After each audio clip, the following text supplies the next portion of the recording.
our first one will be with Manette Nixon. Is Manette here? Would you like to come on stage? This is Manette Nixon, and she's from Durant, Oklahoma. And she's 5. She's 4 years old. And she's come to help us today. Thank you, Manette.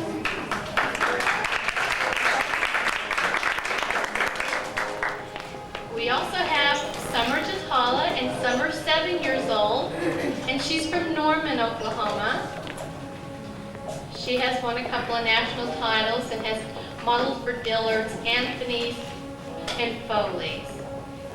And she will be in the 3rd grade at Robin Hill. She's a gifted and talented student, and this is Summer Jatala. I'll introduce some other special guests a little bit later. So we're going to go ahead and start with contestant number 17, Chase Tanner Young Scott. Would you please come to the judges' table, please?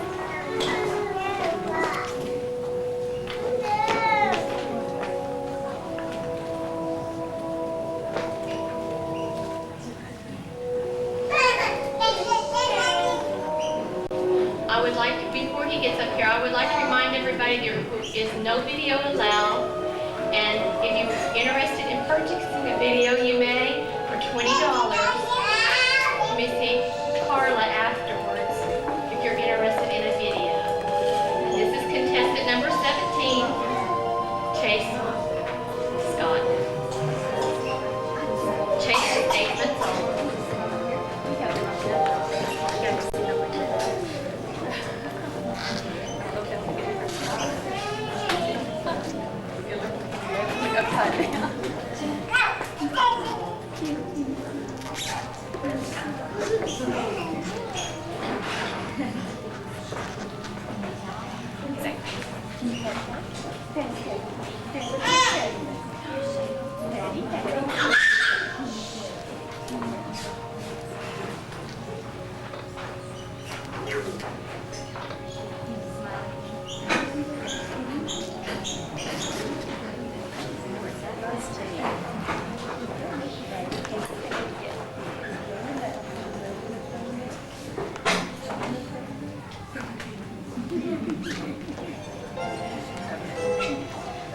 Chase, would you like to come on stage, please?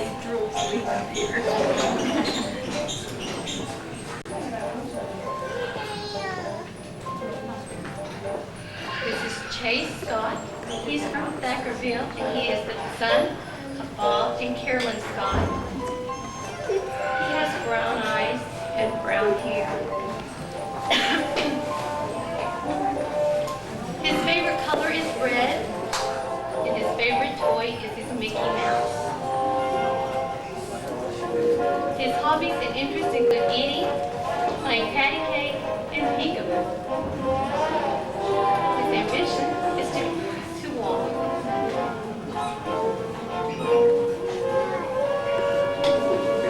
Chase is being sponsored today by his parents. Doesn't he look cute in his blue and white outfit?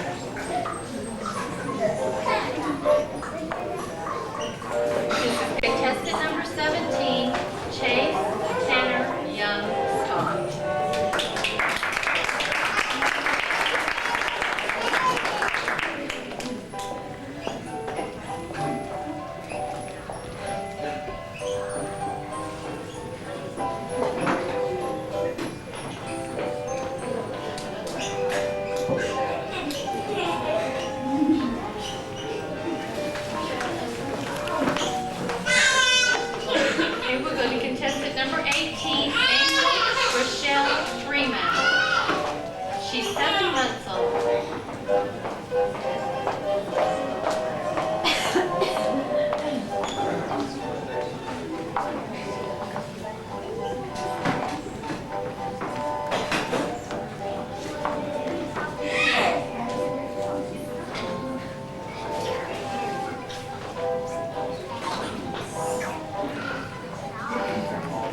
stage, please.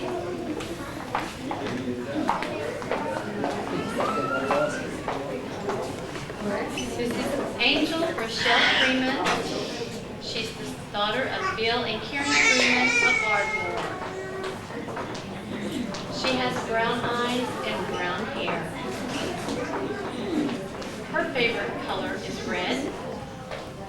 And her favorite toy is her Minnie Mouse doll. She likes eating and learning to walk. Her ambition is to become the best in whatever she does. And she's being sponsored today by Bill's Radiator Shop and her parents. And doesn't she look pretty in her orchid party dress? This is contestant number 18, Angel Freeman.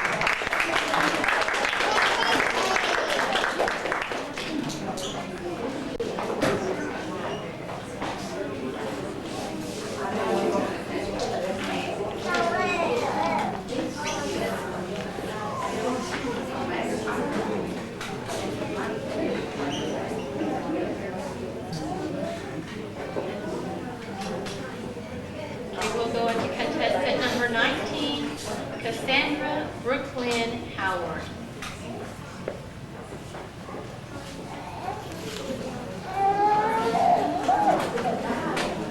And she's 3.5 months old.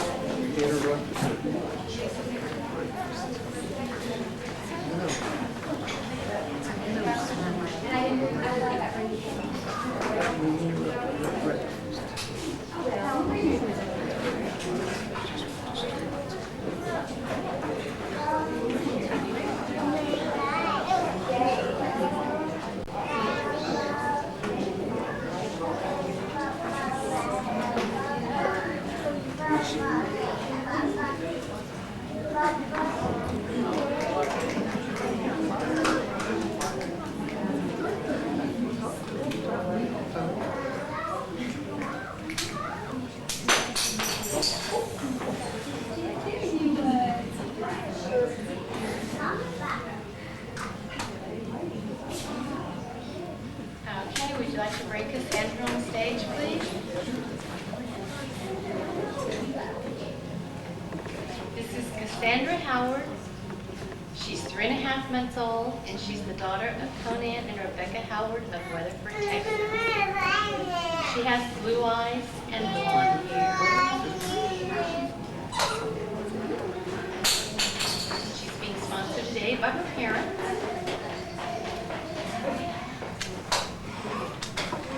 And she's in a light baby blue trimmed in white party dress.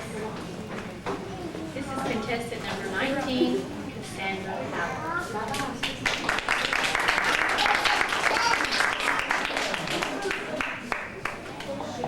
I'm going to bring these 3 contestants back on stage for a lineup, please. Chase Scott, Angel Freeman, and Cassandra Howard, so the judges can get one more look at them.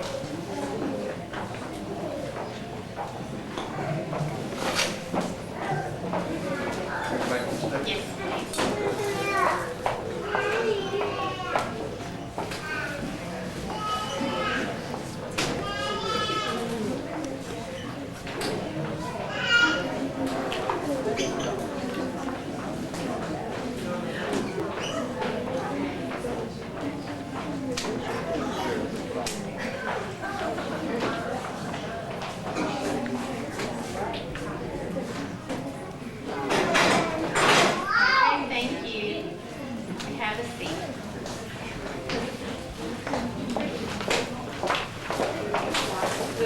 Contestant number 20, Landon Cash Greathouse. And he's 16 months old.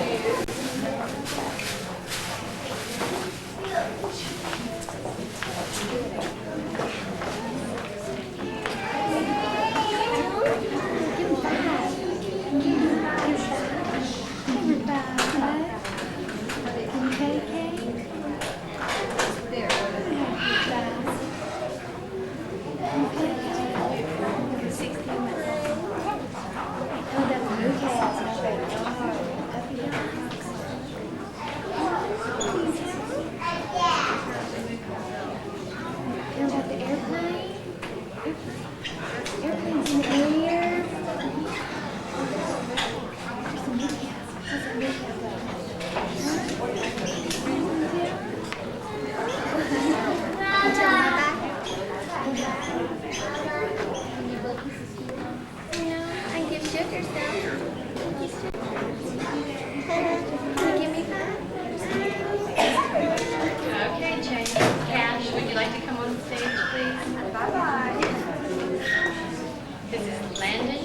Greathouse. He's 16 months old, and he's the son of Lester and Lisa Greathouse of Marietta. He has hazel eyes and blonde hair. His favorite color is red, and he likes any type of ball. His hobbies and interests include swimming and playing outside. He wants to grow up and be rich. He's being sponsored by Love Country Ford and base of Love County. And doesn't he look handsome? This is contestant number 20, Landon Cash Greathouse.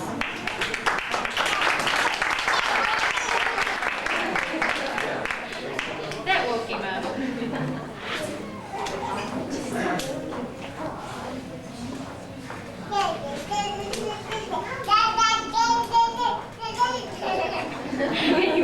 he wants an oxygen.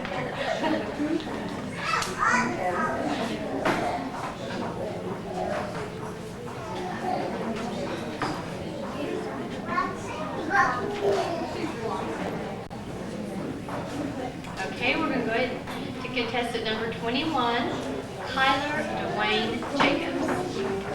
He's 18 months old.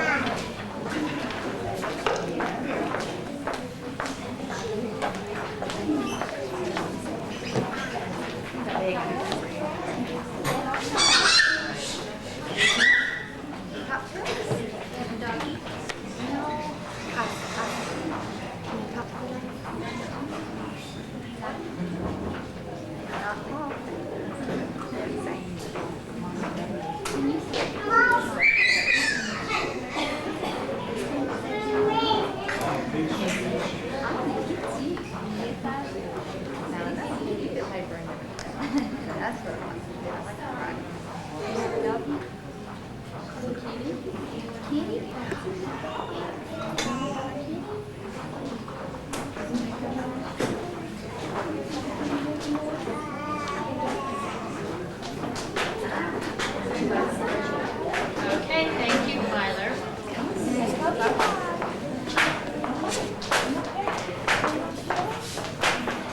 This is Tyler Dwayne Jacobs. He's 18 months old, and he's the son of David and Mary Jacobs of Marietta. He has blue eyes and blonde hair. His favorite toy is his brother Jason. He's being sponsored by the Jacobs Car Detailing in Marietta. He looks handsome this morning in his sailor outfit.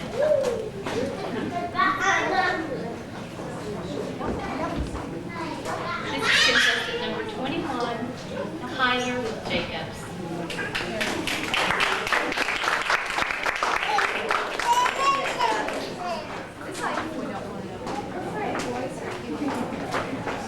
And I'll bring both of the boys back up on stage for our lineup, please. Cash and Tyler, for the judges to get another look at them.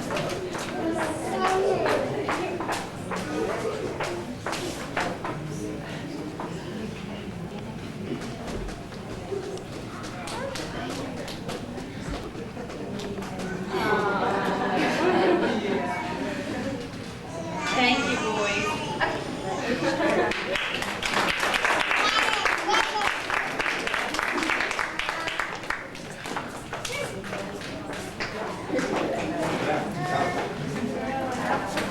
Okay, we'll go to contestant number 22, Lacey Baskins, and she's 22 months old.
This is contestant number 22, Lacey Baskin.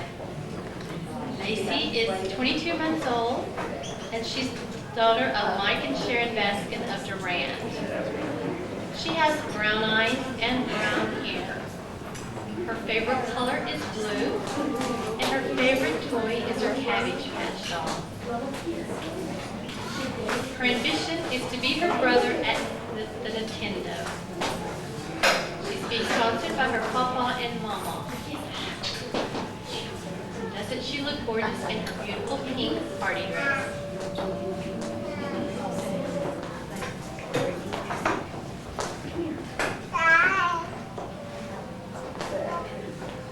Can you wave to the judges over here, Lacey?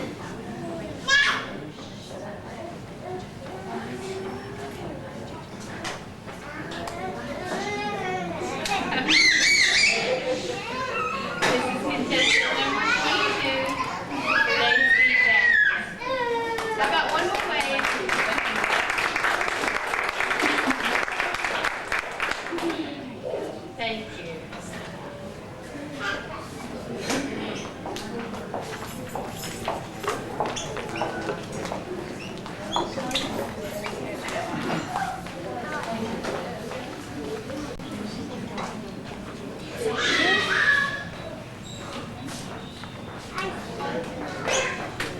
Okay, we'll go on to contestant number 23, Brennan Renee Eves. Brennan is 18 months old. She's from Elk City.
Okay, Brandon, would you like to come on stage, please?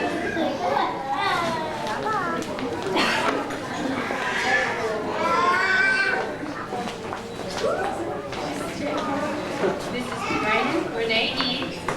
She's 18 months old, and she's the daughter of Robert and Linda Eves of Elk City.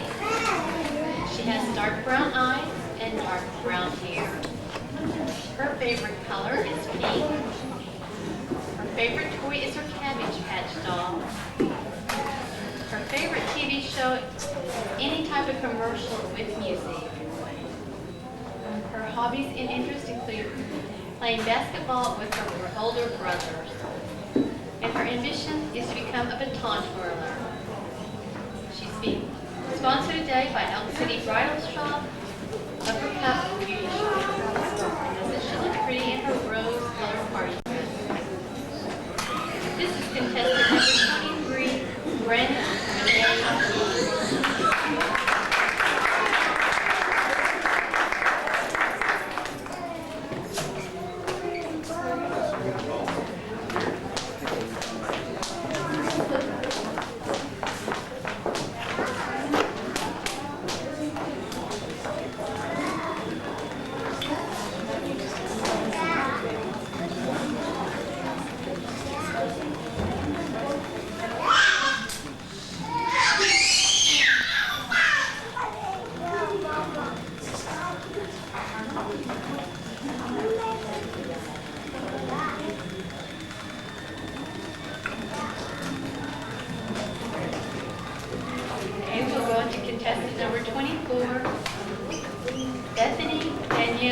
Hollaby. She's 21 months old.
Okay, Bethany, would you like to come on stage, please?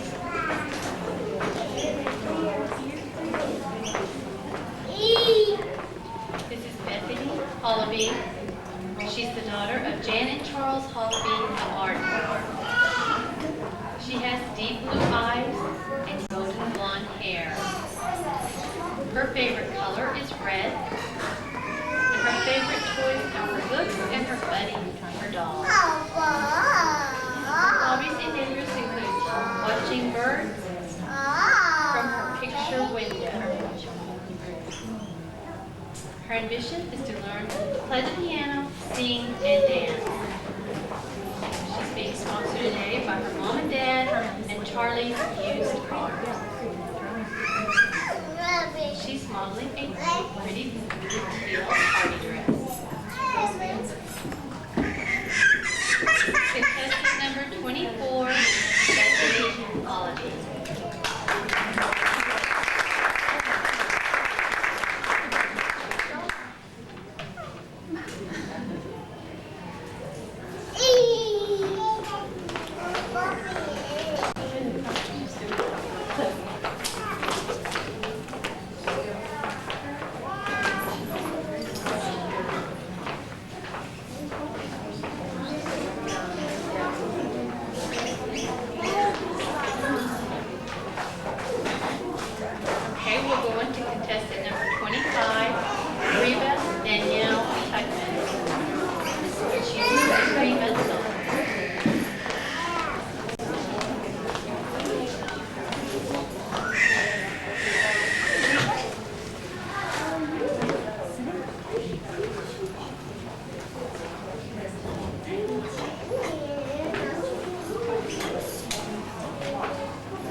She has green eyes and blonde hair.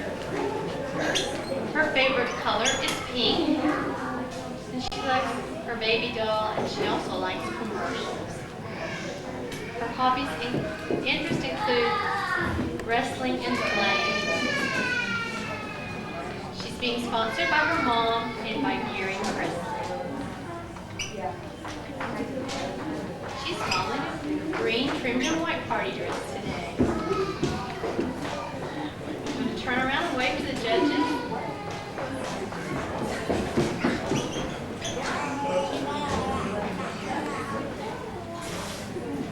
This is contestant number 25, Reva Danielle Tucker.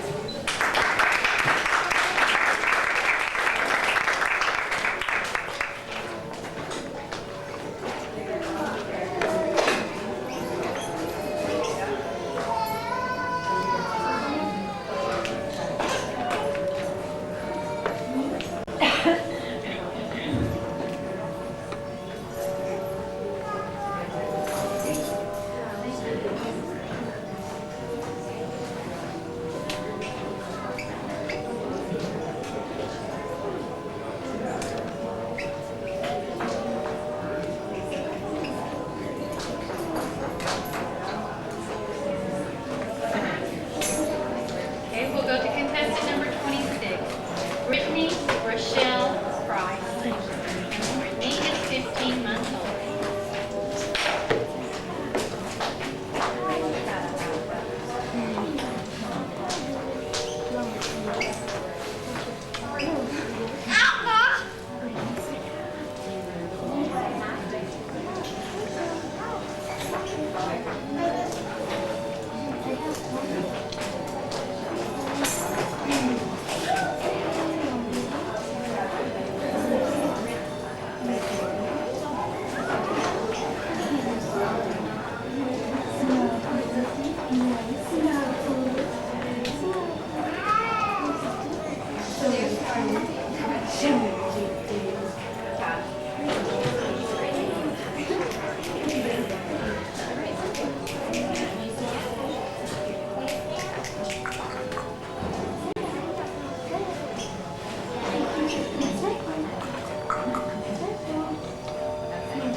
This is Brittany Rochelle Price.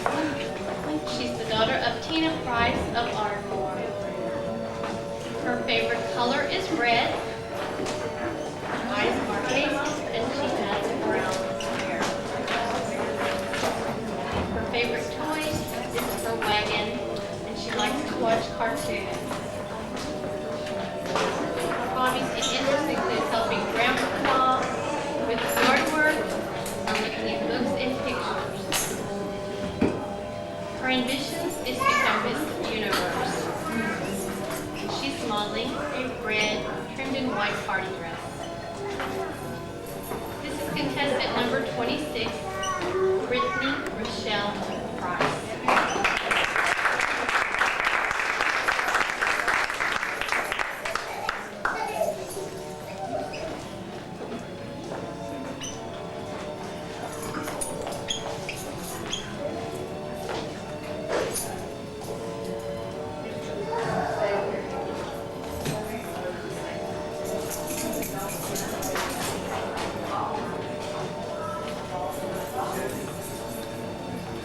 Okay, we're going to contestant number 27, Rachel Nicole Ryan. And Rachel is 23 months old.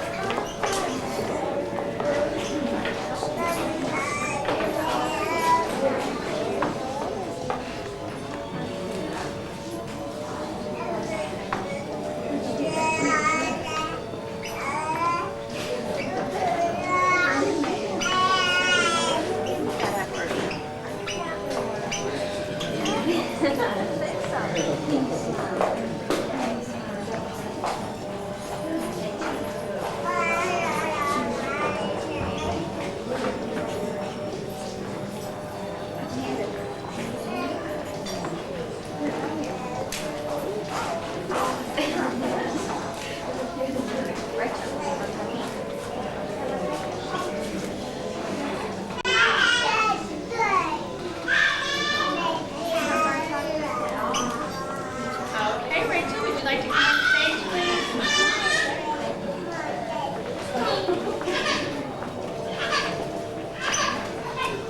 This is Rachel Nicole Ryan. She's the daughter of David and Raylene Ryan of Stonewall. She has baby blue eyes and light brown hair. Her favorite color is blue, and she likes to play her new turtle sandbox. Her hobbies and interests include dancing to the Beatles and teasing her cat Smokey. Her ambition is to be the best she can be at whatever. She's being sponsored today by her parents. And she's modeling a beautiful pink lame trimmed in lace party dress. This is contestant number 27, Rachel Nicole Brine. I'm going to bring all the taller Miss contestants on stage for a lineup, please. Starting with Lacey Baskins, number 22, followed by Brandon, Bethany, Reba, Brittany, and Rachel.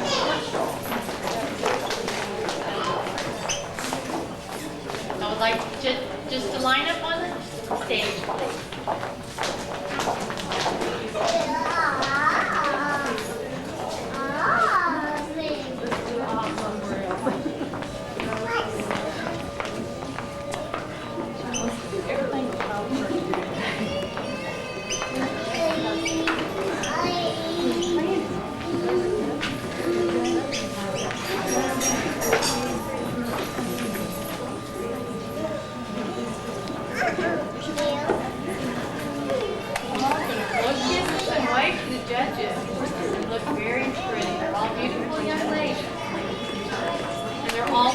Just getting up here and crying.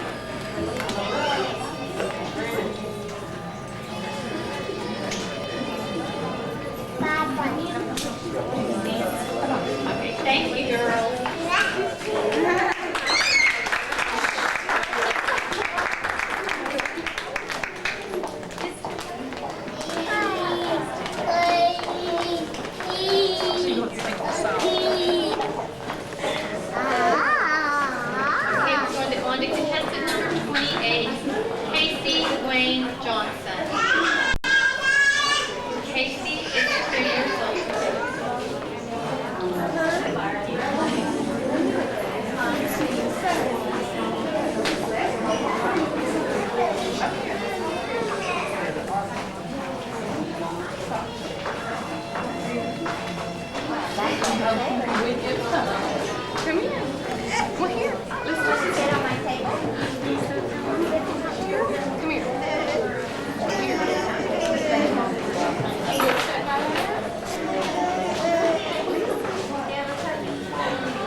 He has green eyes and blonde hair.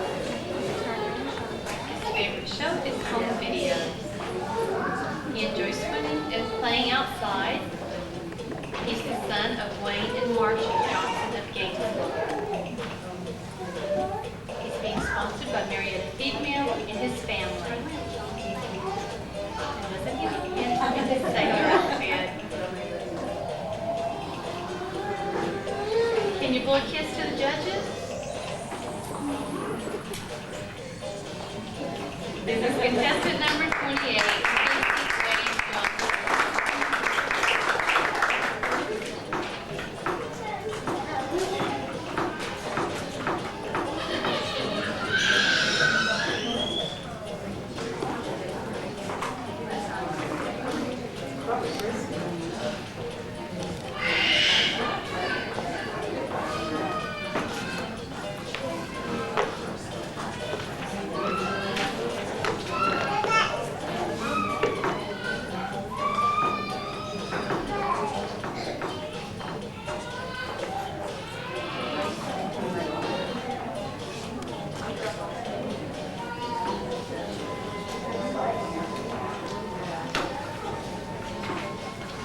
Number 29, Cammie J. Gastineau. She's 2 years old.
and interests include playing outside and singing.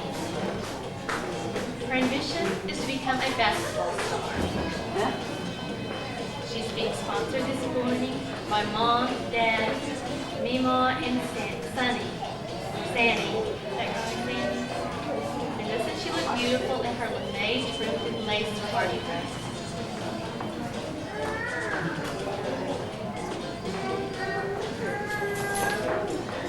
This is contestant number 29, Cammie J. Gastineau.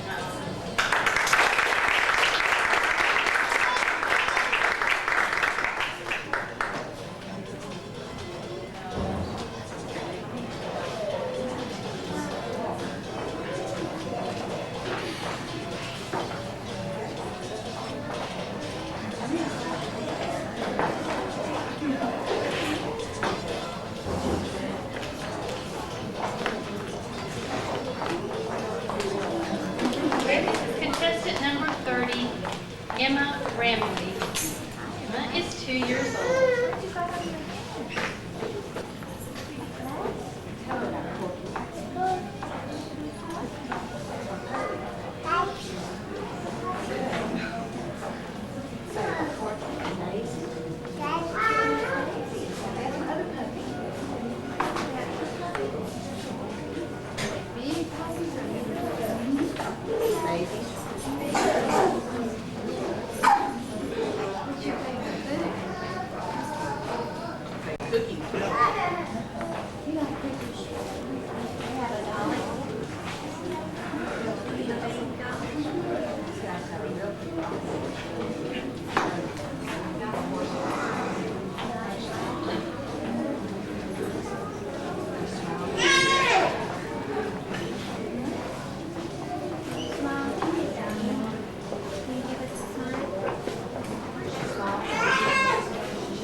Would you like to join us on stage, please?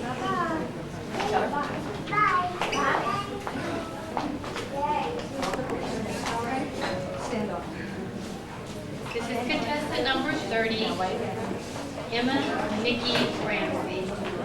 She's the daughter of Carmen and Helen Ramsey of Plum Grove. She has blue eyes and light brown hair. Her favorite color is red. She likes playing with her rocking horse, and she also likes Scooby-Doo. Her hobbies and interests include riding her rocking horse and reading books. She's being sponsored this morning by her great-grandmother, Lily Smith.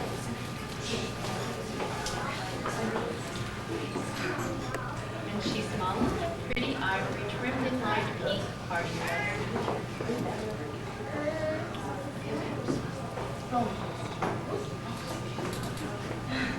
This is contestant number 30, Emma Nikki Ramsey.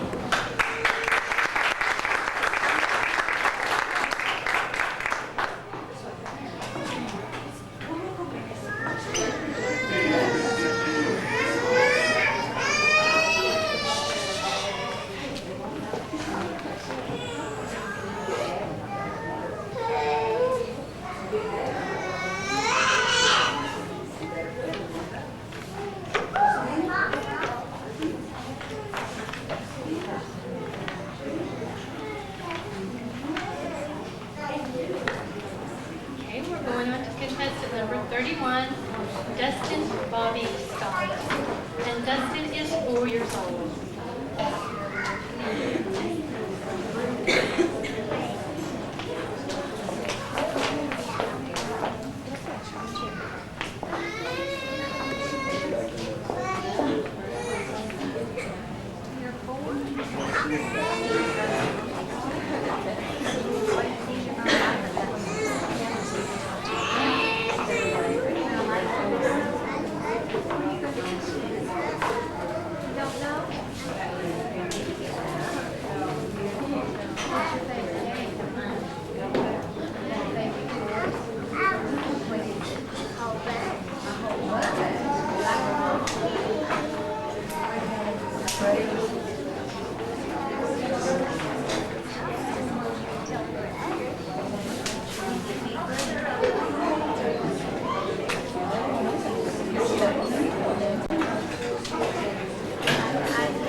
contestant number 31, Dustin Bobby Scott.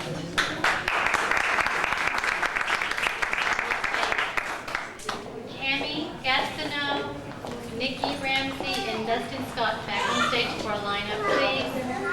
While they're lining up, we're going to start the Glamour Handsome as soon as the lineup is over, and I will start with contestant number 17, and you'll go straight to the judges' table and stand there.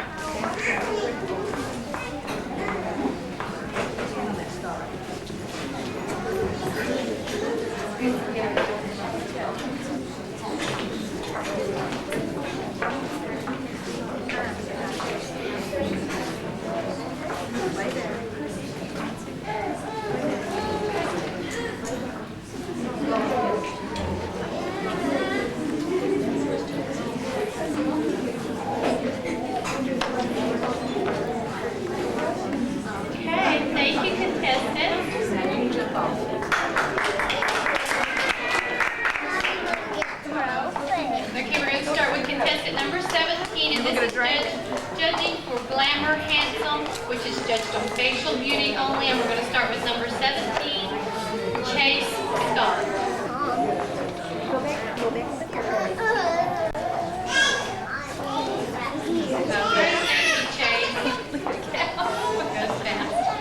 Angel Freeman.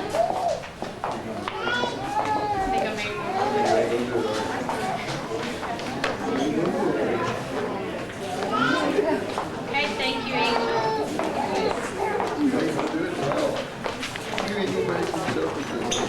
This is Cassandra Howard.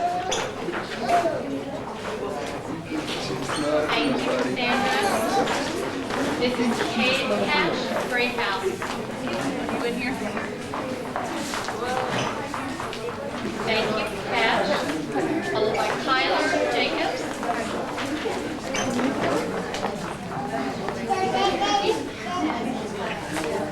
Thank you, Tyler.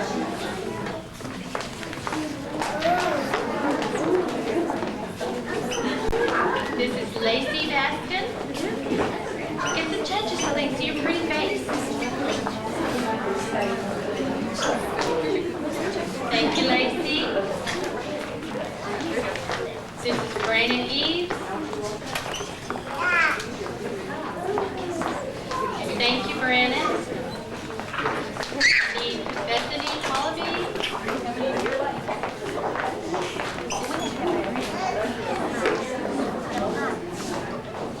Thank you, Bethany.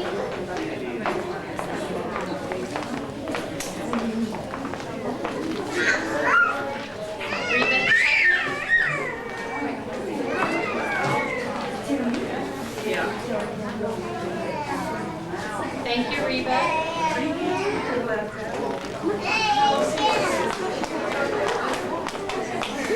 Brittany Frost.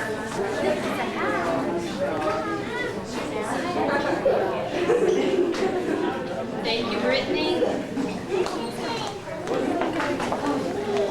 Rachel Ryan. Look at the judges so they can see your pretty face. Thank you, Rachel.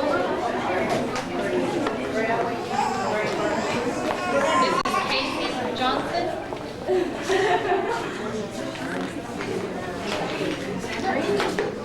Thank you, Casey.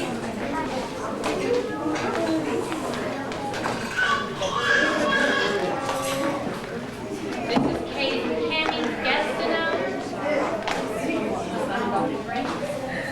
Thank you, Cami. This is Nikki Ramsey.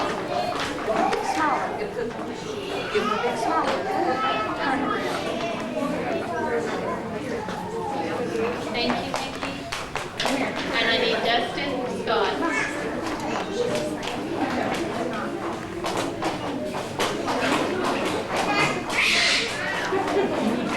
Thank you, Dustin. Okay, we're going to take about a 30-minute intermission. We need the judges to judge the photogenic and portfolio. As soon as they get finished, we will tally up the scores, and then we will do the crowning. There's the restrooms and water fountain. There's a Coke machine, and there are some cookies if there's any left in the back, and just help yourself. And I'd like to recognize our judges for coming and judging for us. We have Sandy Nixon from Durant. We also have Nancy Aldridge from Norman. And we have Connie Printing from Luther. We'd like to also thank our special guests for coming to help. We have Tracy Crenny from Luther. We have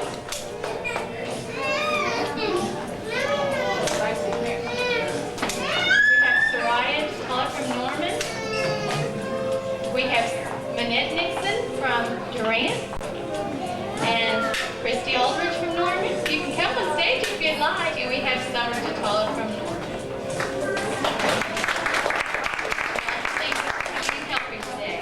We're going to name a few special awards first, and the most beautiful eyes is going to go to number 30, Brittany Price.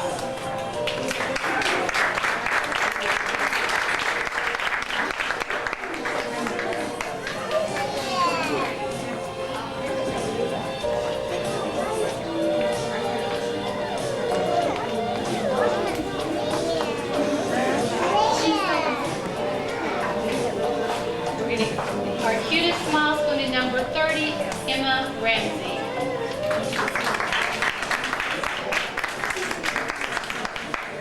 Walk up here. Come on, you're in the center. Come on.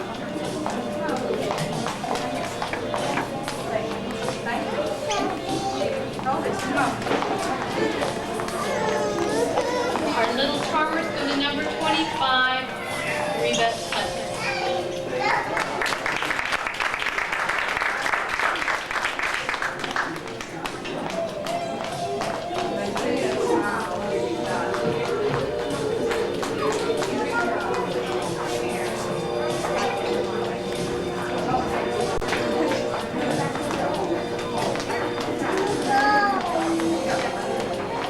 Beautiful hair is going to number 24, Bethany Hollaby.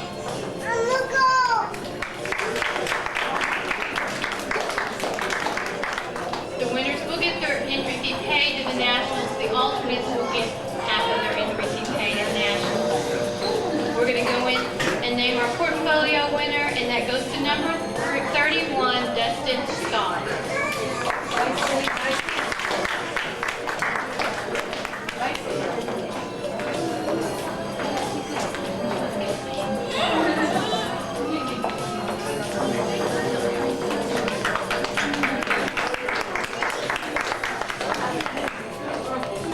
Glamour Handsome, judged on facial beauty only, goes to contestant number 29, Cami Gaspina.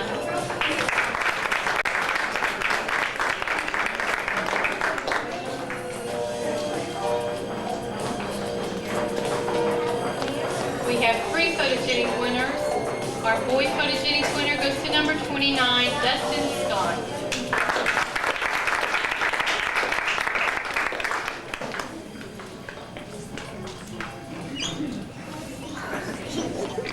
Girl photogenic winners, and they go to number 19, Cassandra Howard, and number 22, Lacey Baskin.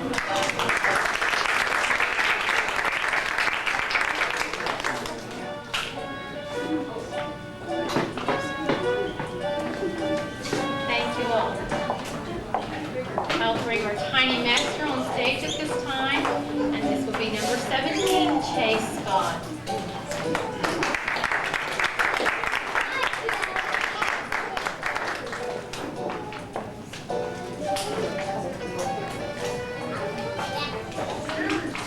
And this is the tiny master for the Ardmore area.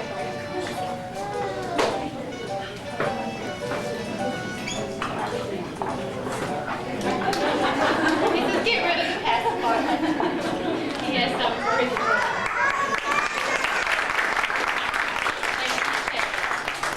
And I'll bring both of our tiny Mr. contestants on stage. I need number 18 and number 19 on stage, please.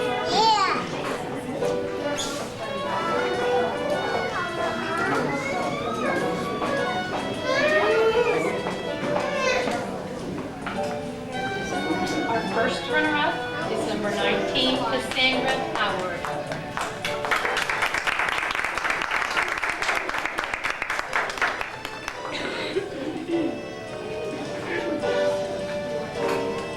And our tiny miss is number 18, Angel Fraser.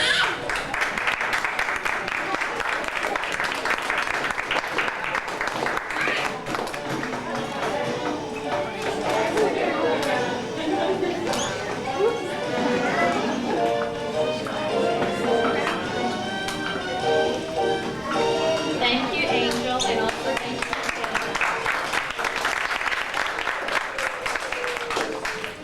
We will bring our toddler masters on stage. We Cash and Tyler.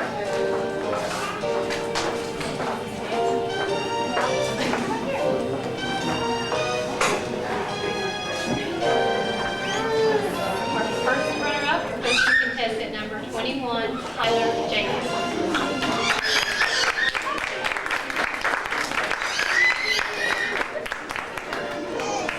Our toddler master is number 20, Cash Greathouse.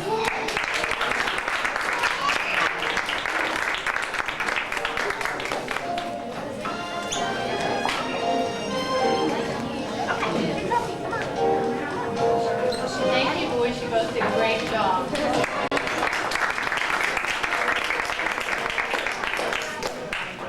We'll bring our mini master number 28 on stage.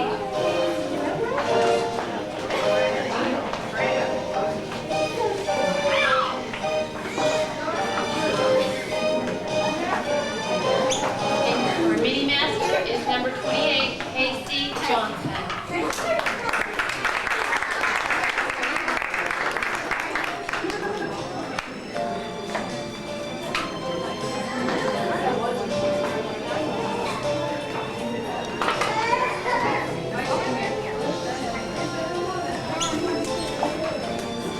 Thank you, Casey.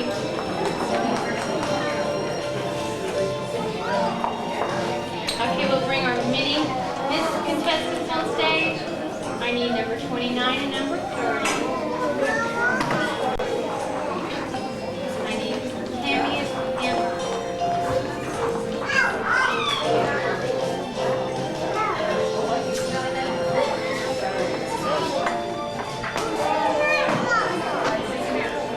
What did you call third? Our mini miss, our first runner-up is contestant number 30, Emma Nikki Ramsey. And our mini miss winner is number 29, Tammy Gastineau.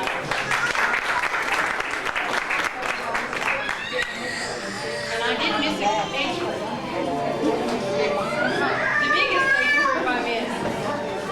Thank you, girls. You both did a great job.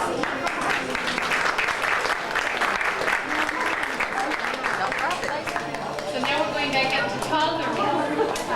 And I need all the toddler miss contestants on stage. Starting with number 22.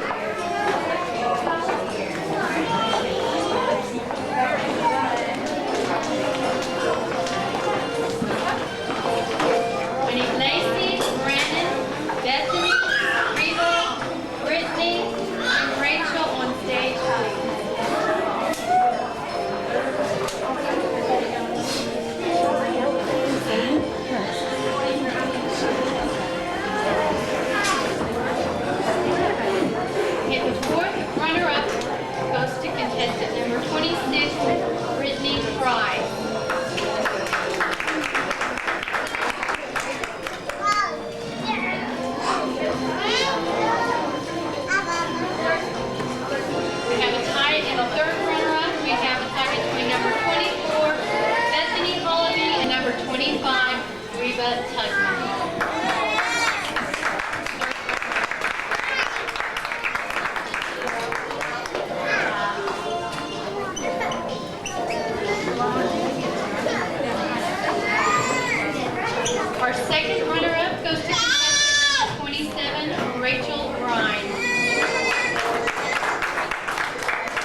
toddler miss goes to number 22, Lacey Baskin.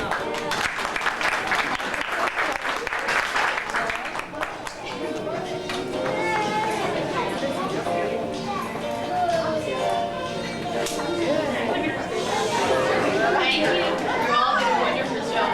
Goes to number 31, Dustin Scott.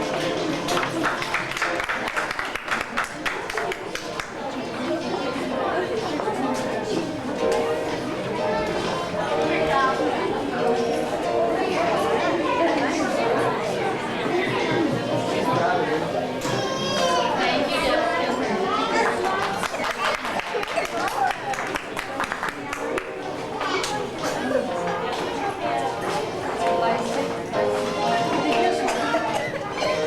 Okay, we're going to name our Universal Baby Master. This is the contestant that has the highest total combined scores in beauty, photogenic, and glamour candy. And this goes to contestant number 29, Kimmy Gastineau.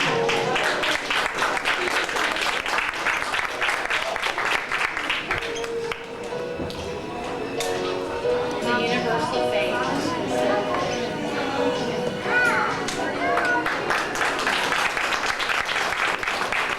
Thank you, all winners. Even though you didn't win today, don't get discouraged because not always the ones that have won at a local or state level have gone to nationals and have won. So don't be discouraged. I would like to thank everyone for coming out. If you have any questions, feel free to ask. If you'd like to see your score sheets, you're more than welcome to. And have a nice and safe trip back home. Thank you. Interesting.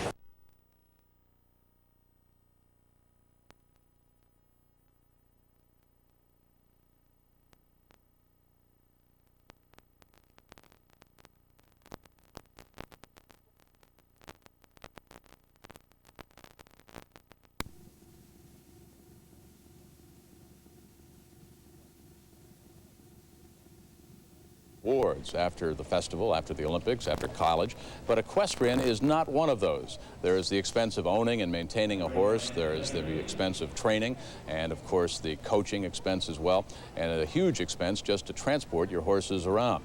So this is a sport that offers an individual a real opportunity for excellence, but it also puts some hardships on a lot of families. We'll be talking to some of the youngsters from the respective teams, the North, the South, the East, and the West a little bit later on, live here from the Lazy E. Peter Doubleday is standing by along with Melanie Smith-Taylor. Don't forget, we've got live basketball action coming up with Dick Vitale and Tim Brando standing by there. And we've also got Greco-Roman wrestling coming up a little bit later on for you with Jeff Blatnick, who of course won the Olympic gold medal for the United States, the first gold medal the United States ever recorded in Greco-Roman action. He's standing by with Ron Franklin. So we talked about Peter Doubleday and Melanie Smith-Taylor, so let's swing it on down behind me now and pick up some of the exciting dressage and jumping action. Welcome to the Lazy E Arena. We're located just about 30 miles north of Oklahoma City in a very spacious venue, the site of the first night of show jumping during the United States Olympic Festival.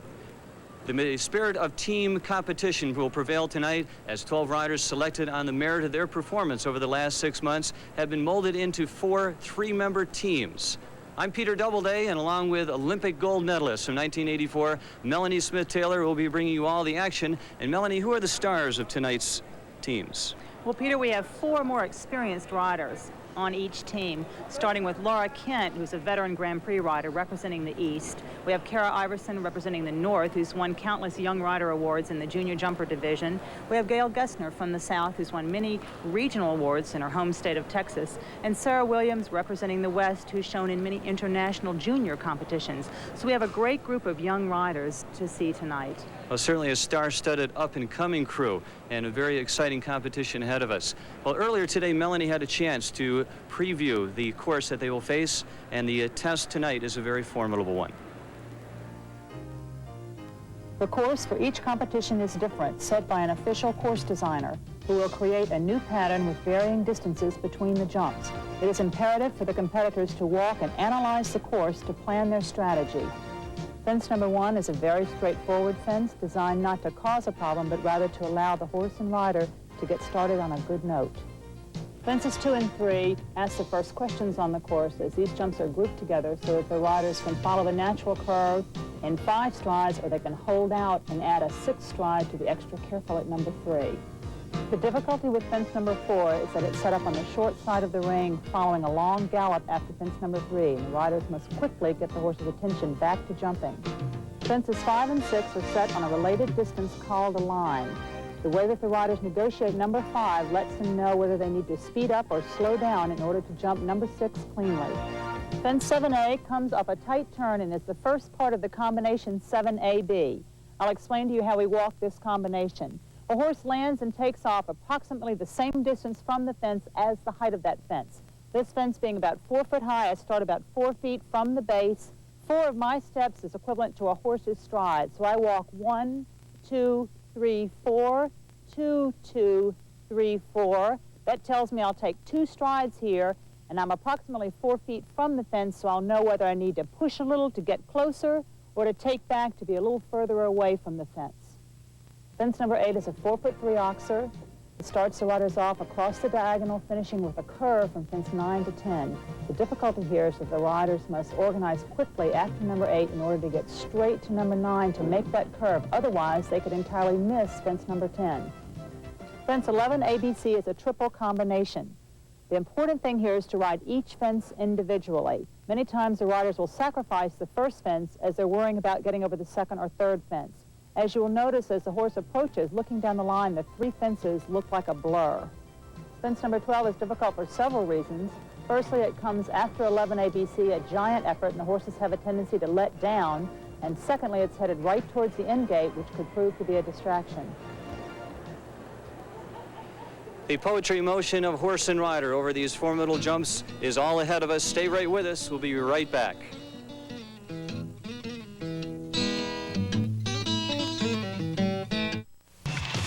Oklahoma's biggest sports event of the year is here.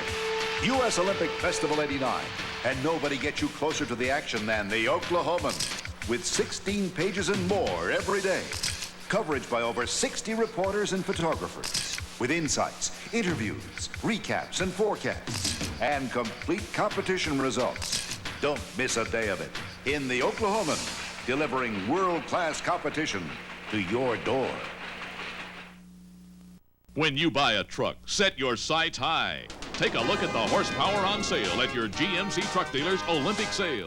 GMC Truck is the driving force behind the U.S. Olympic Festival. So if you want a truck with all the spirit of the Olympics, take advantage of special deals, up to $750 cash back or 2.9% financing on select models. We'll make you a deal so good, you'll jump at it. Only at Jackie Cooper, Bob Howard, Joe Coker, and Ferguson. Truck Trading Team.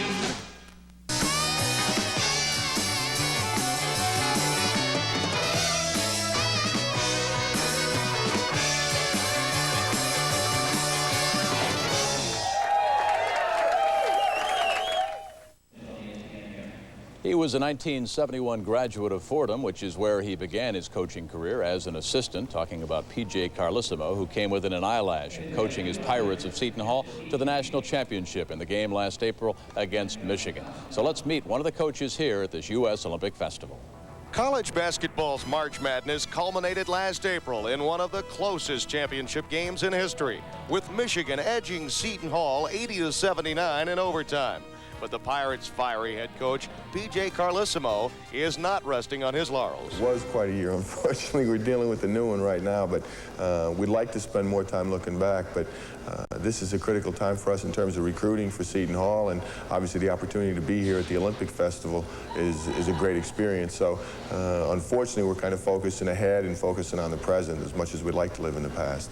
Last year's Sporting News and NABC Coach of the Year is looking ahead to Seton Hall's upcoming season after he turned down the coveted head coaching position at a real basketball hotbed, Kentucky. It was widely reported that he would definitely accept the offer. It never got as far as everybody thought it did. At the University of Kentucky, I think there was some interest, and I was interested in looking at it. I just felt that that's such a great school and a great basketball tradition. But the truth was I really wasn't looking to leave Seton Hall. I think Seton Hall was extremely patient with us, with our players, and with our coaching staff, and they stuck by us when we really needed it.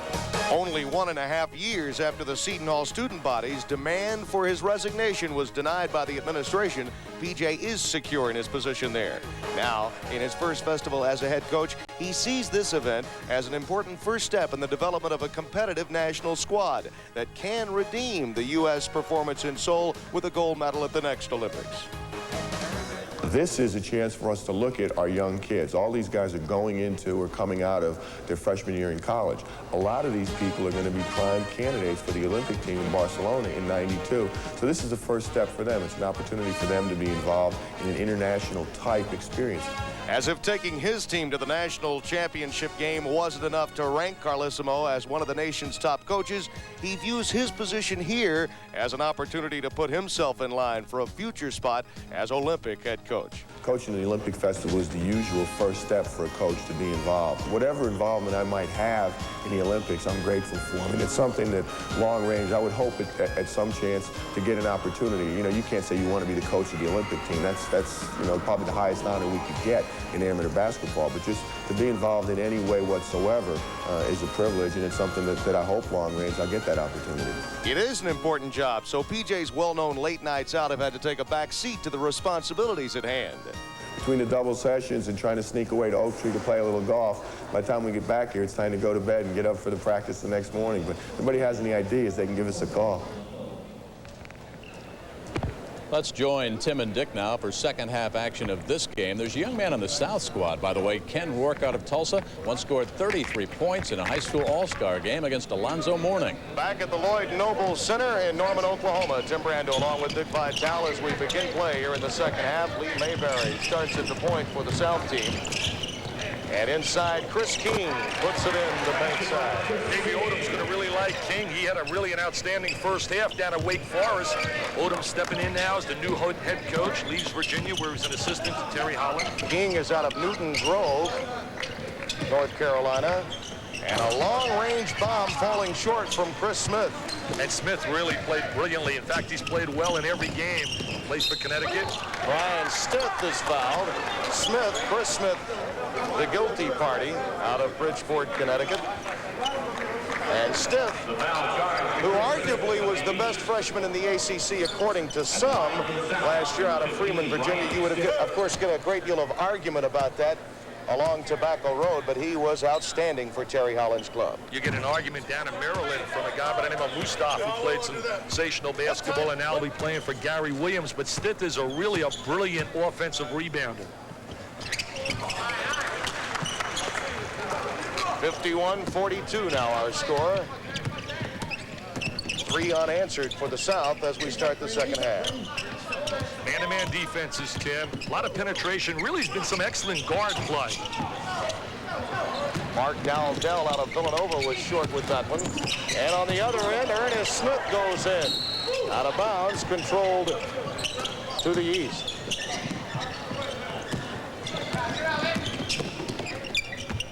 There's Smith again baseline.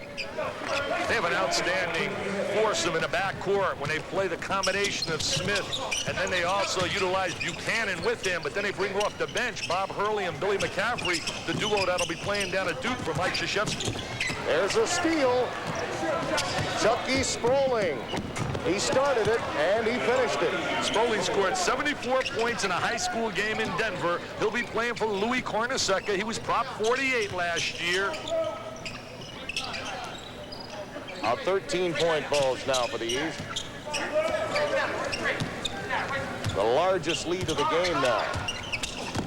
Mayberry with the basketball, number 13, plays from Arkansas. Ernest Smith out of Memphis State. That one rolls off.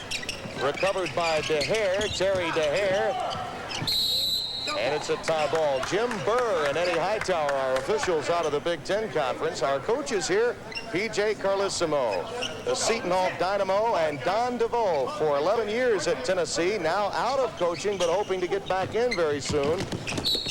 and he belongs in coaching. 9 out of 11 years at Tennessee, took him to a postseason tournament, and absolutely, I think, just a joke in coaching to believe that Don DeVoe is not a guy with a head coaching job somewhere in America. This guy is quality, believe me, as a teacher, instructor, and a guy that really brings a lot of discipline to his program. He interviewed for the Ohio State job, did not get it, and he is an alum of the Buckeyes.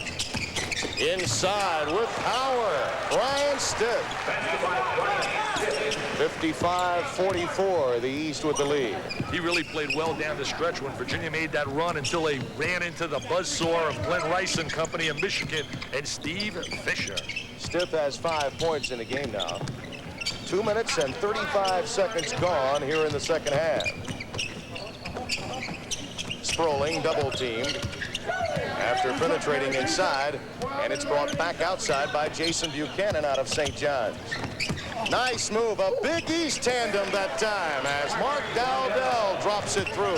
His sister Kathleen is getting married this weekend. He wanted us to say hello to her. No, Kathy got married Saturday and he couldn't go to the wedding. He said, please say hello to my sister. Congratulations, Kathy. Just happened over the weekend on Saturday, that's right. A 13-point lead now for the East. Inside move, the pass to Chris King, and a foul, the end result. Dowdell picking it up. Wake Forest has really two good young players in King and also Derek McQueen, who's playing in the tournament. Here's the entry by Stitt down inside. He has some really quick moves to the basket, King. He's an excellent athlete, runs the court exceptionally well. Darren Morningstar, the 6'11", 250-pounder who will be playing at Pitt and recently transferred from the Naval Academy, is into the game. He's put on a lot of pounds since he left the Naval Academy. I'll bet better than 50 from what they tell me. They better get him away from the table down here, Paul Evans down at Pittsburgh. He'll need all the help he can get. Paul is now in a bit of a little bit of difficulty. He has 5 players that he signed that will not be eligible to play this season for the Panthers. Out of bounds, and it will be controlled to the East. What you're referring to, 5 players that signed early did not make the necessary standards, and they became victims of Proposition 48. That's sort of a little embarrassment to the university when you recruit 5 players and all 5 can't make the standard. And it seems that every year there's a case in point with schools. Temple and LSU have experienced the same thing, and a foul inside again. Chris King picking it up after Sproling went inside the paint. Sprouling's got good driving ability. I think he's going to be more a number 3 man, a small forward, than he is a second guard. He doesn't stroke the ball exceptionally well in the perimeter, but he has great penetration and driving moves.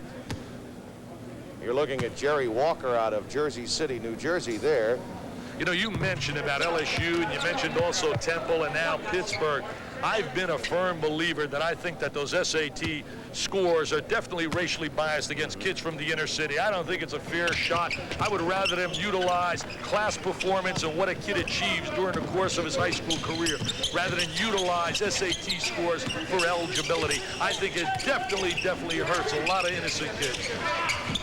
Kenneth Rourke with his first shot of the second half, number 18 in green. It's retrieved by Chris Smith. The East in transition, and Dick, they have dominated the glass offensively and defensively. Todd Day due in much part to that. Also the performance by Smith. Smith played exceptionally well on a perimeter. And Wardan out of St. John's, who played well in the first half, as Chris Smith knocks it down right on cue. Jimmy Calhoun, you got yourself a dandy.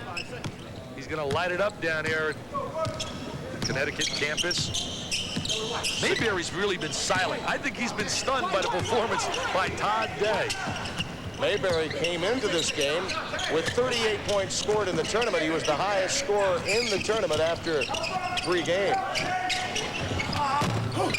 The iron unkind to Terry DeHare, out of bounds, control to the side. Terry DeHare going to Seton Hall, will play for P.J. Carlissimo as a number 2 guard. As we look at Todd Day coming in, it's been the Todd Day show. He's been the star of the night.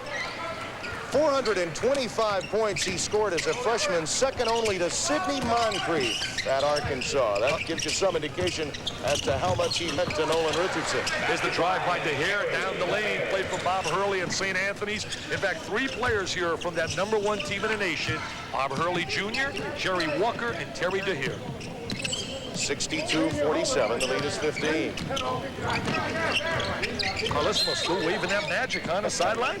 He's going to get into the gold medal game with a win here. He'll be playing against Judd Heathcote and a North squad that's got some outstanding players. Byron Houston and Corey Williams from Oklahoma State. Interesting outfit he has on, too. If you look down beyond the warm-ups, he has no socks and a pair of loafers on. He has the Arabian look tonight. Well, he's got that cool, laid-back California look, PJ. It's been unbelievable for him. I think he'd rather enjoy this summer than get back to coaching next year. Day off the screen from Dowdell. Recovered by Terry DeHare, and it's a 3-on-2 breakaway for it. Foul inside, committed by Chris Smith. DeHare playing over at St. Anthony's. You ready for these numbers? 115-5 over the last 4 years, St. Anthony's High School. Just under 15 minutes to play in the second half. The East with a 12-point lead at intermission, extending it now to 15. Well, they'll be playing the North team. The North lost their first game today on a scintillating performance. He came back after a lot of criticism. Kenny Anderson was brilliant today, especially down the stretch against Judd Heathcote's North squad. Lou Campanelli is coaching the West, Judd Heathcote coaching the North, and the winner of this game, as you mentioned, will get that North team for the gold medal on Wednesday night.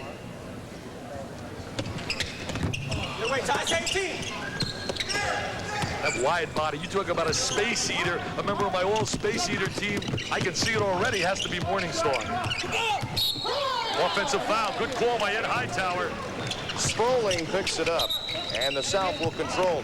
Now the rules, and there's Kenny Anderson, the youngster out of Archbishop Malloy, whom you've heard so much about. You know, they say overrated. I think maybe over-publicized. Only over-publicized because the youngster's out of New York. He'll have to carry that pressure into college. He's not overrated at all. I really love his game. He's a great penetrator. He gives the ball open people. Dennis Scott is going to become an absolute super playing with this kid, Anderson. He's a penetrator, and that'll only make Scott's outside bomb that much more effective. Well, Scott likes to run to the three-point line. He's become one-dimensional, and this kid's penetration, he's just going to dish it out, and Scott's going to have a field day for Bobby Crimmins. Dowdell trying to get position inside. Boy, some muscling by Morningstar. Has it taken away by Rourke. And the loose ball picked up by Jason Buchanan for the East. Sproling feeds Day. He's got that quick jumping ability along the baseline. He explodes once he catches the ball and has excellent hands. But that was a tremendous pass by Sproling. There's Sproling with the dump down, and there's the baseline explosion. He just bounces off the floor. He's like a Spalding ball, a rubber ball. I'm ready to go. I can't wait. Hoops. I've been seeing Basketball Anonymous. No work. I can't believe it. After coming over from figure skating, they said, Brando, are you ready for the culture shock? I said, yeah, I don't have to work quite as hard. Vital will take up some airspace. Day has 21. The record for the Olympic Festival is 30. Could be a golden moment for Todd Day here in the third round here in men's basketball.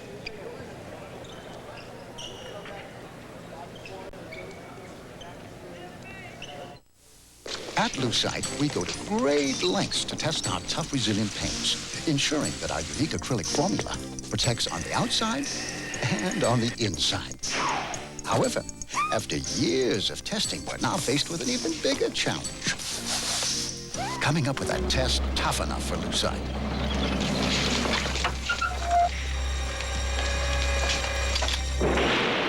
Lucite, that thick skin that won't give in.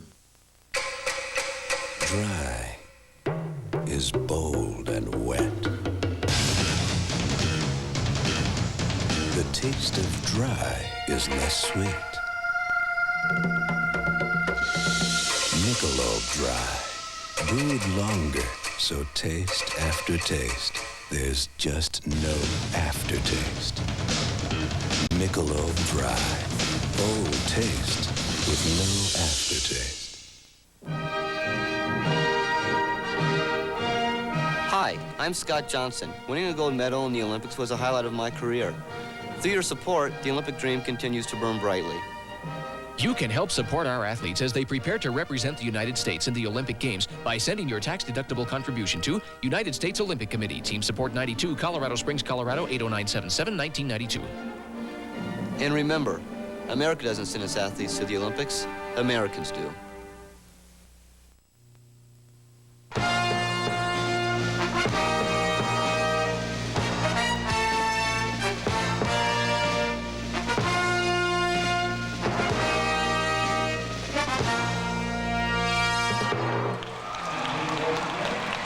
Back at the Lazy E, where the dressage segment of the equestrian competition has been completed. And here's a bit of the gold medal winning performance. You're looking at Michael Poulin of Fairfield, Maine, who's atop a horse called Watch Me. Poulin, who's 44 years of age, finished the competition with 916 points, just 3 points ahead of silver medalist Irina Bell of Magnolia, Texas. So there are the results. The gold, the silver, and the bronze goes to Belinda Baudin.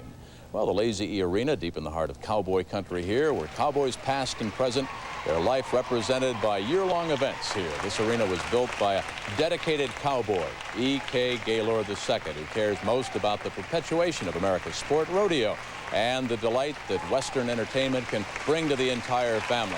And his home has become home for this festival's equestrian events. Let's go back now to Melanie and Peter.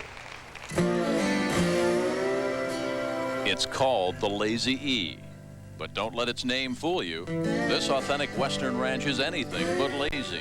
Many don't know that over 600 of the 900 acres are dedicated to thoroughbred training and breeding. But let's face it, when you mention the Lazy E to just about anyone, this is what comes to mind.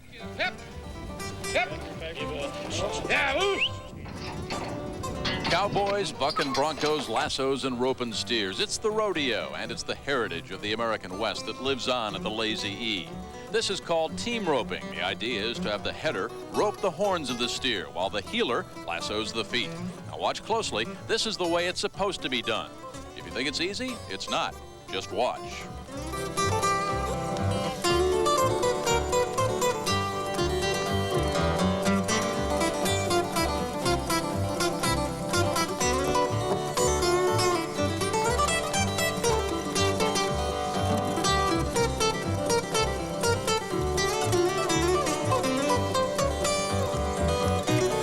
Roping steers is pure recreation for these cowboys. Some equate it with a round of golf or a couple of sets of tennis. But roping steers can be dangerous. Just ask John Miller, two-time world team champion roper.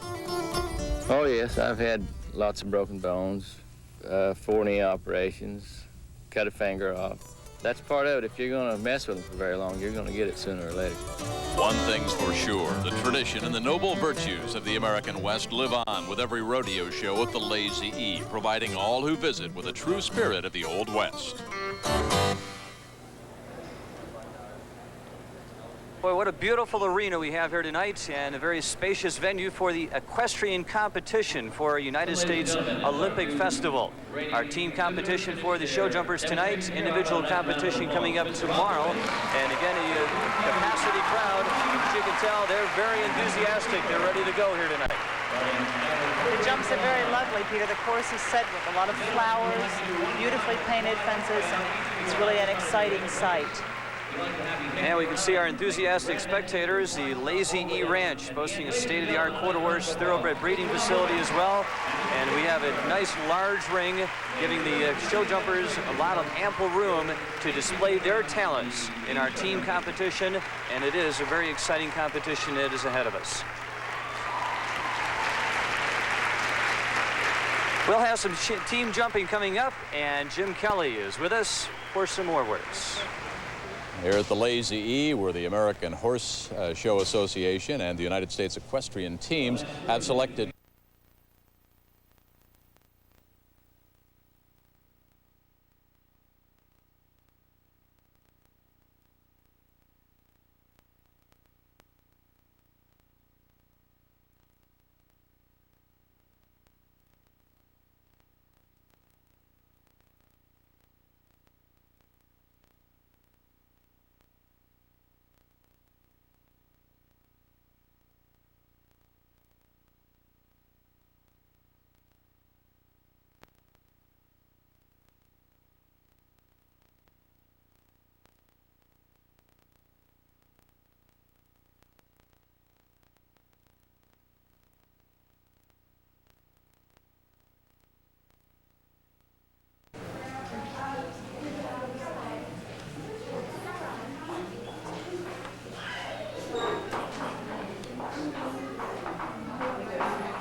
guests, and our first one will be Manette Nixon. Is Manette here? Would you like to come on stage? This is Manette Nixon, and she's from Durant, Oklahoma. And she's 5? She's 4 years old. And she's come to help us today. Thank you, Manette.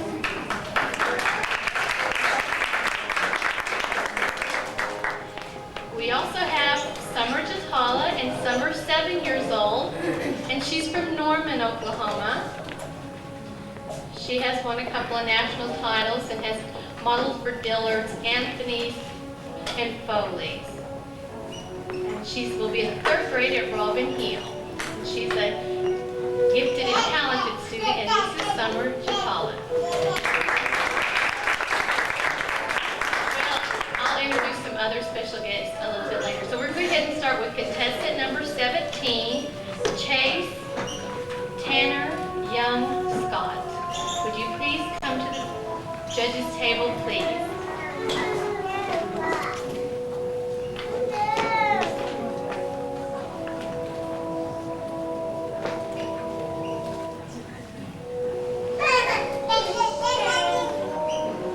I would like to, before he gets up here, I would like to remind everybody there is no video allowed. And if you're interested in purchasing a video, you may for $20. Let me see Carla afterwards if you're interested in a video.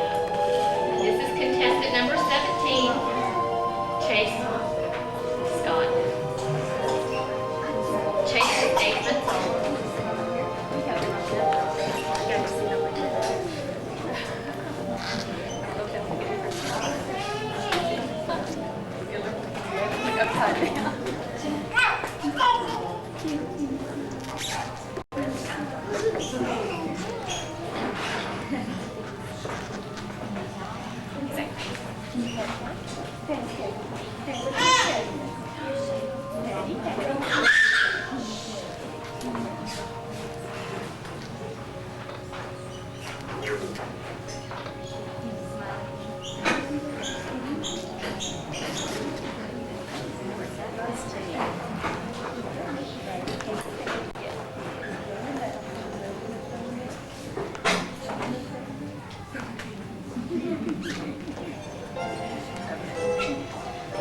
Chase, would you like to come on stage, please?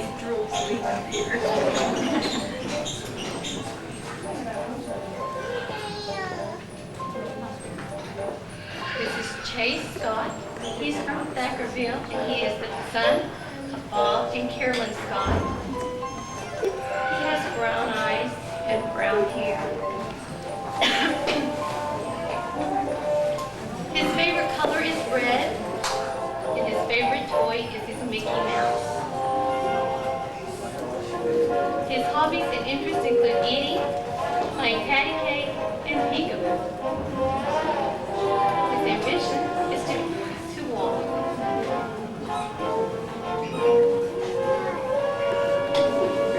Chase is being sponsored today by his parents. Doesn't he look cute in his blue and white outfit?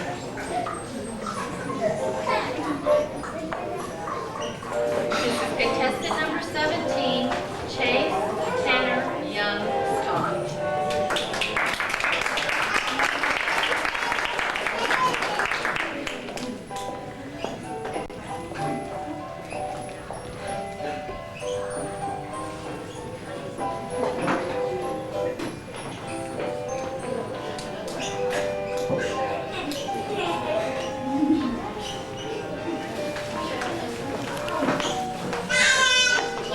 And we'll go to contestant number 18, Rochelle Freeman. She's 7 months old.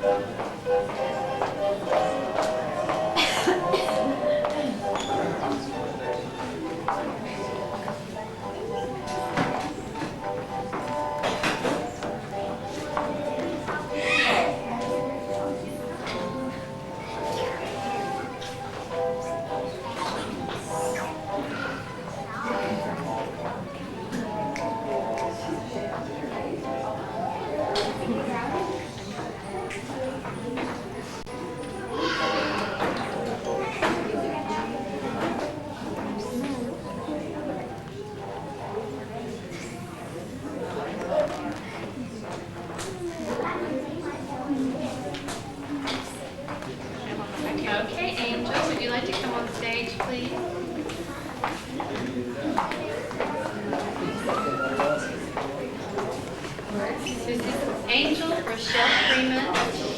She's the daughter of Bill and Karen Freeman of Ardmore. She has brown eyes and brown hair. Her favorite color is red. And her favorite toy is her Minnie Mouse doll. She likes eating and learning to walk. Her ambition is to become the best in whatever she does. And she's being sponsored today by Bill's Radiator Shop and her parents. Doesn't she look pretty in her orchid party dress? This is contestant number 18, Angel Freeman.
And she's the daughter of Conan and Rebecca Howard of Weatherford, Texas.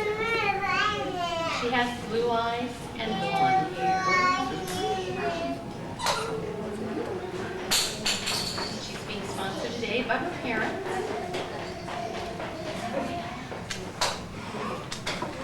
And she's in a light navy blue trimmed and white party dress. This is contestant number 19, Cassandra Howard.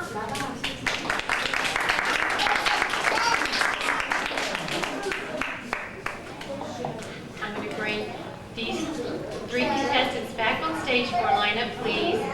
Chase Scott, Angel Freeman, and Sandra Howard, so the judges can get one more look at them.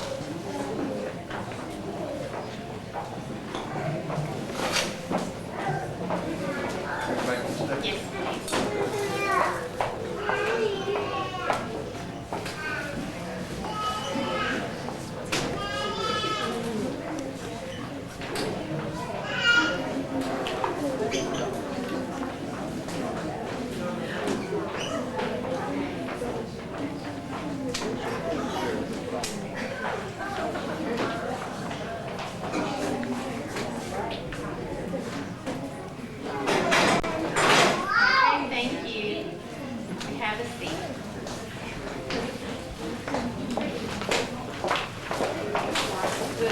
Contestant number 20, Landon Cash Greathouse, and he's 16 months old.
Greathouse.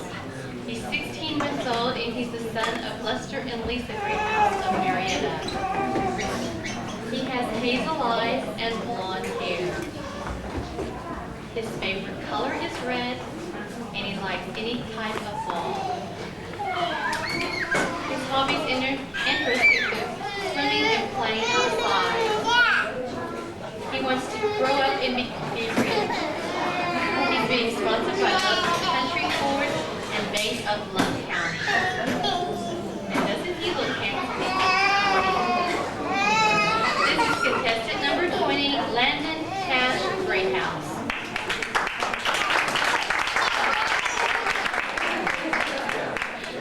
That woke him up.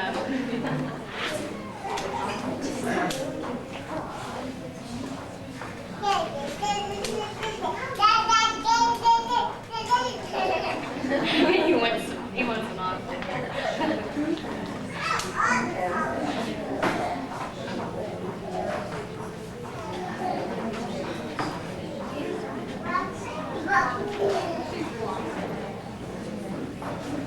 Okay, we're going to go ahead to contestant number 21, Tyler Dwayne Jacobs. He's 18 months old.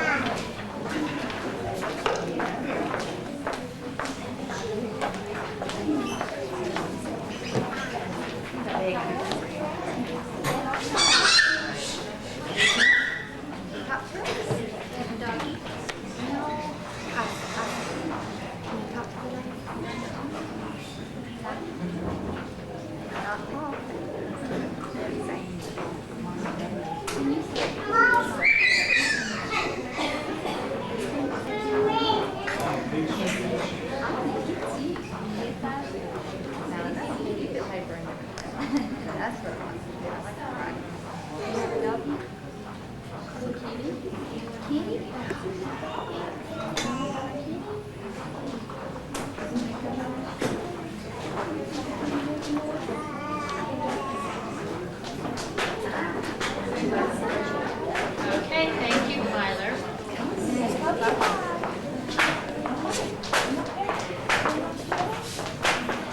This is Tyler Dwayne Jacobs. He's 18 months old, and he's the son of David and Mary Jacobs of Marietta. He has blue eyes and blonde hair. His favorite toy is his brother Jason. He's being sponsored by Jacobs Car Detailing in Marietta. He looks handsome this morning in his sailor outfit.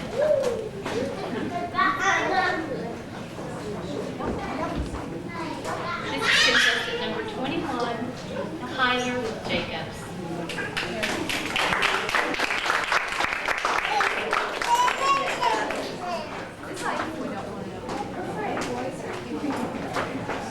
And I'll bring both of the boys back up on stage for our lineup, please. Cash and Tyler, for the judges to get another look at them.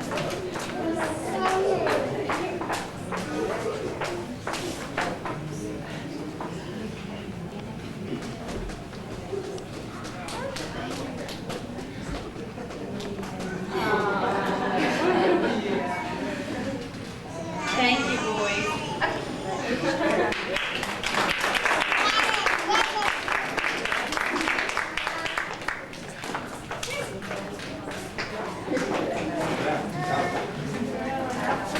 Okay, we'll go to contestant number 22, Lacey Baskins, and she's 22 months old.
Lacey Baskin. Lacey is 22 months old, and she's the daughter of Mike and Sharon Baskin of Durant. She has brown eyes and brown hair. Her favorite color is blue, and her favorite toy is her Cabbage Patch doll. Her ambition is to be her brother at the Nintendo. She's being sponsored by her papa and mama. Doesn't she look gorgeous in her beautiful pink party dress?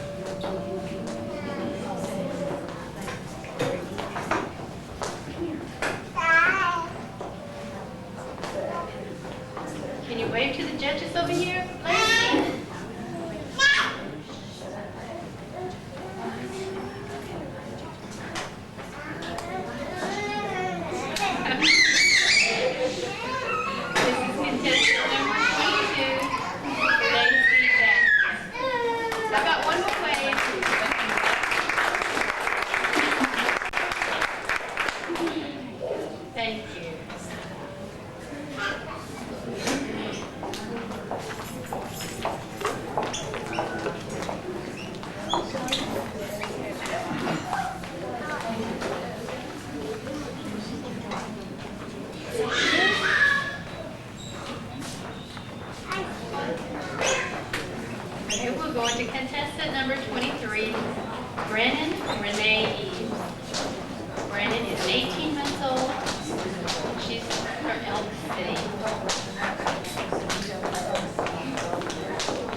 Okay, Brandon, would you like to come on stage,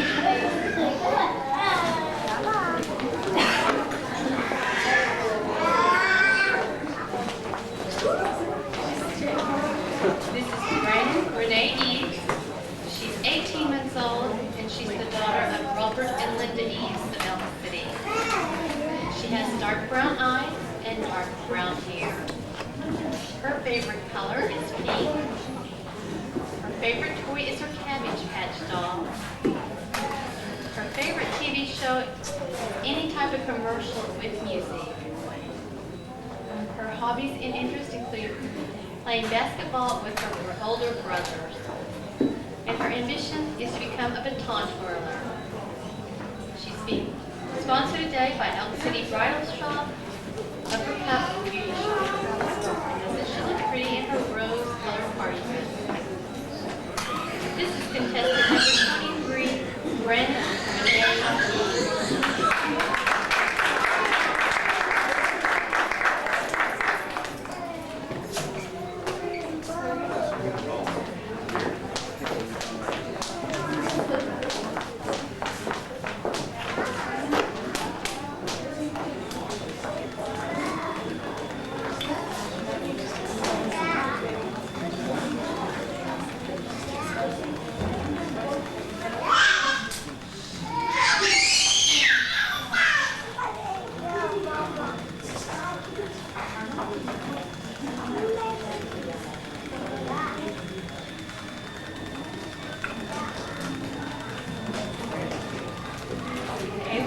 Contestant number 24, Bethany Danielle Hollaby. She's 21 months old.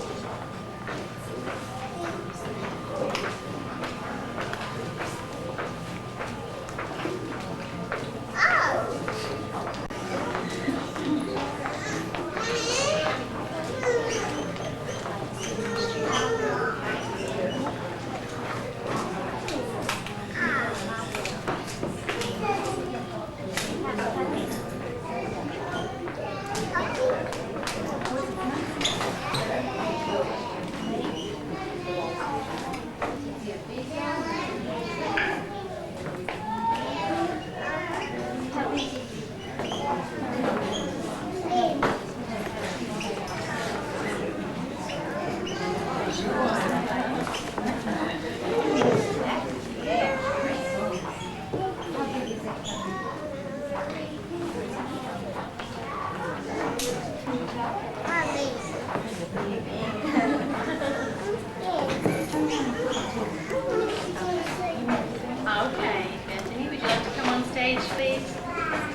birds from her picture window.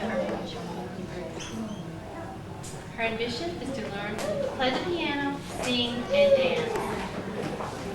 She's being sponsored today by her mom and dad and Charlie's Used Cars. She's modeling a pretty blue teal party dress. Contestant number 24, Bethany Holiday.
She has green eyes and blonde hair. Her favorite color is pink. And she likes her baby doll, and she also likes commercials. Her hobbies and interests include wrestling and playing. She's being sponsored by her mom and by Gearing Wrestling. She's modeling a green trimmed and white party dress today. I'm going to turn around and wave to the judges.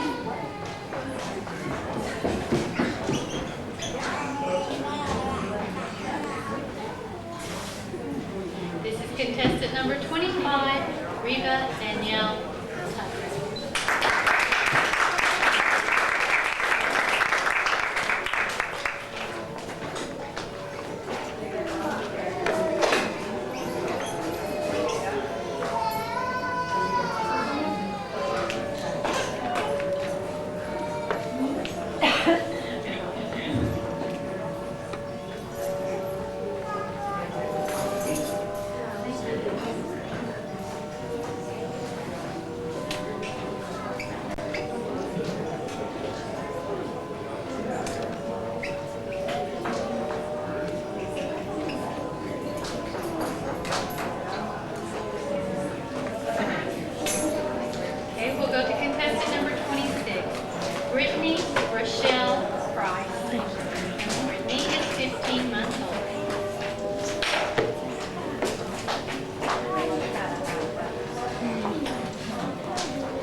Brittany Rochelle Price. She's the daughter of Tina Price of Ardmore. Her favorite color is red. Her eyes are hazel and she has brown hair. Her favorite toy is her wagon and she likes to watch cartoons. Her hobbies and interests include helping Grandpa with yard work or looking at books and pictures. Her ambitions is to become Miss Universe. She's modeling a red, trimmed in white party dress. This is contestant number 26, Brittany Rochelle Price.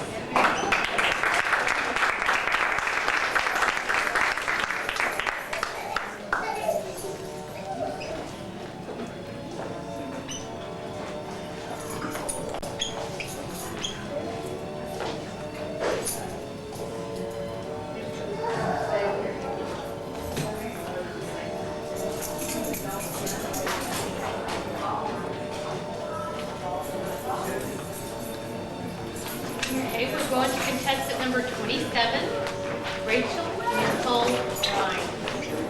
And Rachel is 23 months old.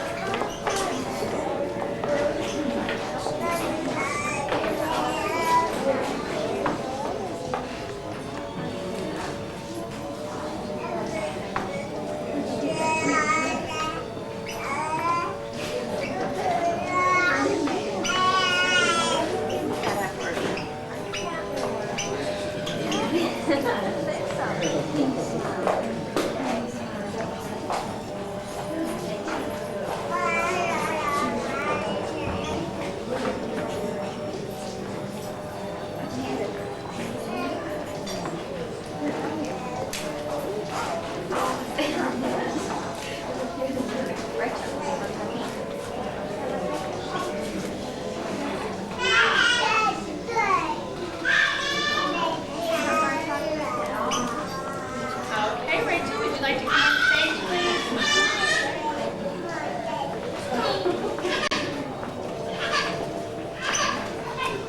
This is Rachel Nicole Ryan. She's the daughter of David and Raylene Ryan of Stonewall. She has baby blue eyes